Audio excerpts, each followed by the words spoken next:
5 reasons why sending the National Guard into D.C. and, in my opinion, virtually any other city in effort to lower crime is a terrible idea. And I'm going to start out by admitting crime is down currently. There hasn't been a murder in 11 days if you talk to the Trump administration. How could that not be a good thing? But I want to give you 5 reasons, as the video is titled, for why I think it's a terrible idea sending the National Guard into D.C. And number 5 is by far the worst reason of all. Number 1 being, it's going to hurt the relationship between law enforcement and the public, with so many of them being around. Simply put, they got to justify their existence. So it's going to certainly expand well beyond just going after rapists, murderers, and very bad people. All of a sudden, now you're getting pulled over because you didn't stop at the stop sign for more than 3 seconds. This is what happens when you flood an area with law enforcement. People are being stopped, profiled, and they're having unnecessary interaction with law enforcement simply because there's so much law enforcement noticing the people. You don't think profiling and random stops is going to increase significantly with that much extra law enforcement in the area? Let me know what you think in the comments, but this stuff gets worse as we go on. I know a hell of a lot of you don't give a damn about number 1. If you believe crime is down, you don't give a damn about them profiling people. Probably because you're not the person likely to be stopped or profiled. Number 2, remember Biden's crime bill? How many folks on the right and even on the left was suggesting that showed Biden had racist overtones because of the crime bill he authored in the 1994, I believe the year of 1994. What do you think is going to happen here? If you think that Biden's crime bill netted a hell of a lot of people of color and ruined lives, remember the only reason this crime bill passed because he was a senator. He couldn't do it on his own. He needed widespread support from Republicans and Democrats to successfully put that bill he authored in place. And he got that support from both sides of the aisle. Well, the purpose was to lower crime. So the country favored him coming up with this strict crime bill that netted a hell of a lot of people of color. Now, 30 years later, we want to pretend like he did it by himself, but fact is, people on both sides of the aisle were taking part in this. Well, Trump is talking about a crime bill once again, and of course what he's doing in D.C., very similar to Biden's crime bill, is undoubtedly going to net a hell of a lot of people of color.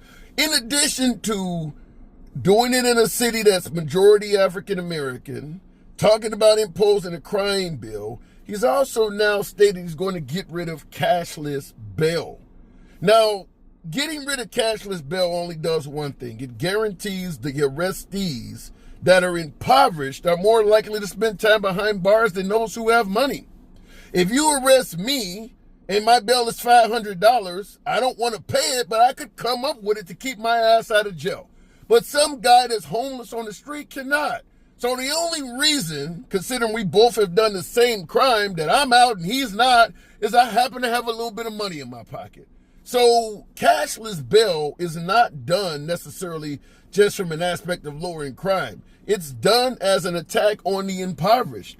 If you are poor and you get caught up in the system, you're going to serve time, whereas somebody who could find some money is not, even though you may have both committed the same crime.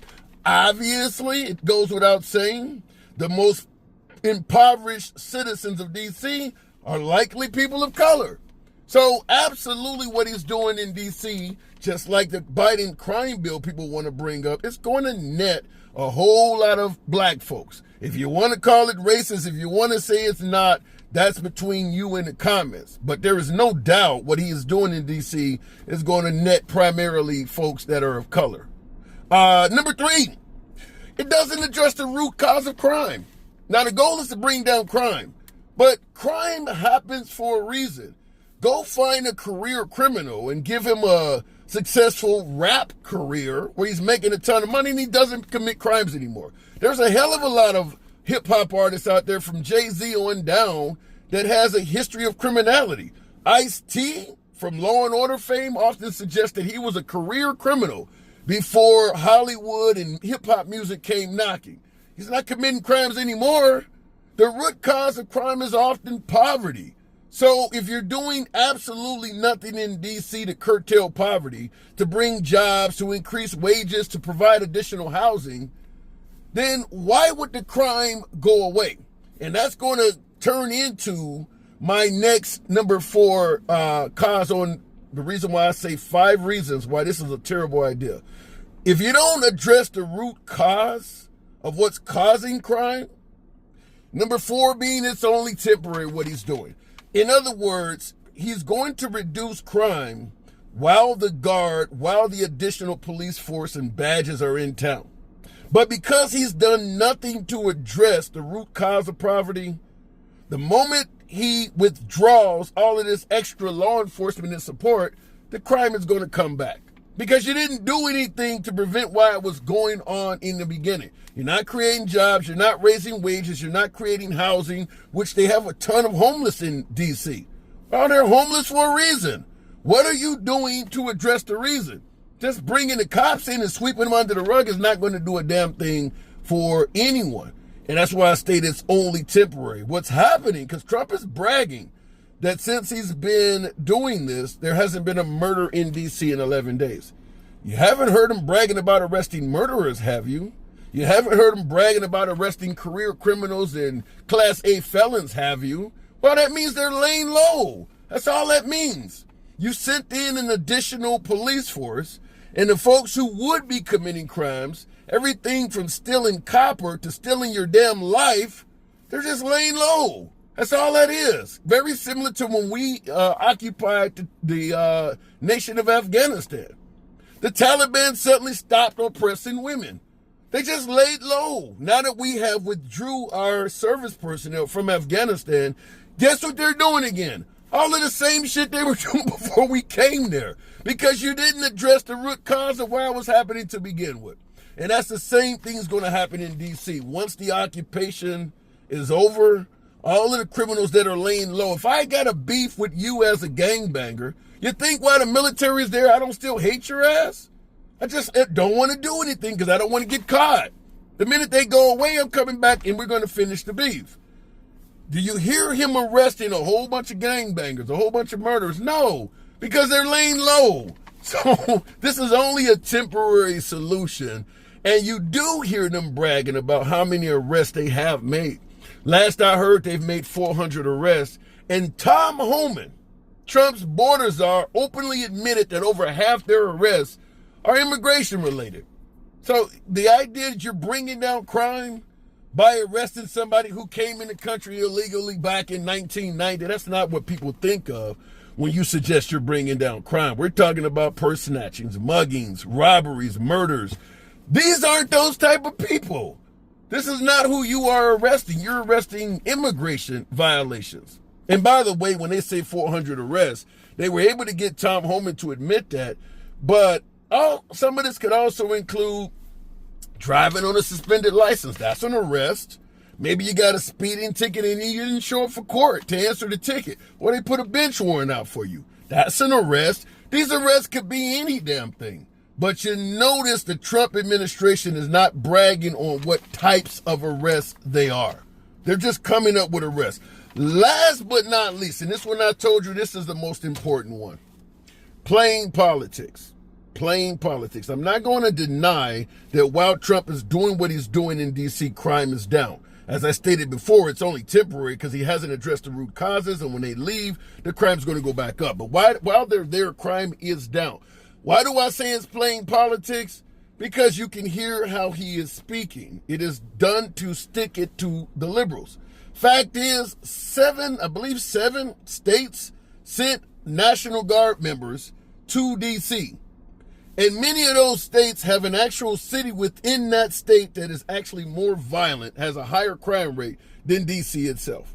Tennessee has Memphis and Nashville. Louisiana sent troops to D.C. They have New Orleans and Baton Rouge. Both of those cities are more violent than D.C. Ohio sent troops to D.C. Meanwhile, Cleveland and Toledo and Columbus and Cincinnati are violent as hell. And there's no troops there. Playing politics is another reason why this is absolutely wrong. You should not use our nation's men and women that are serving in uniform to answer political beefs. If this was truly about lowering crime, which I think we can all get behind, why wouldn't the citizens of Tennessee, the citizens of Louisiana, the citizens of Ohio be demanding that the National Guard be sent to their own cities where they have more violence? Do you hear anyone from Tennessee, Ohio, Louisiana, and I believe there's a few other states in there, asking for our own National Guard to be sent to address our own cities? Why is your National Guard hundreds of miles away in D.C., where you got a more violent city right here at home? So let me know in the comments, what do you think? Do you see this as politics as usual? Or perhaps maybe Trump is doing what you think is the right thing? And last but not least, what is your opinion on the fact that he's stated that he intends on expanding this to other cities? And before I go, when I say playing politics, here is the simple riddle to this. As long as your city, no matter how violent it is, resides in a Republican state, there is zero chance of the National Guard being sent there. That's it, plain politics. Doesn't matter how violent the city is, as long as the governor of that state is a Republican, this isn't going to happen.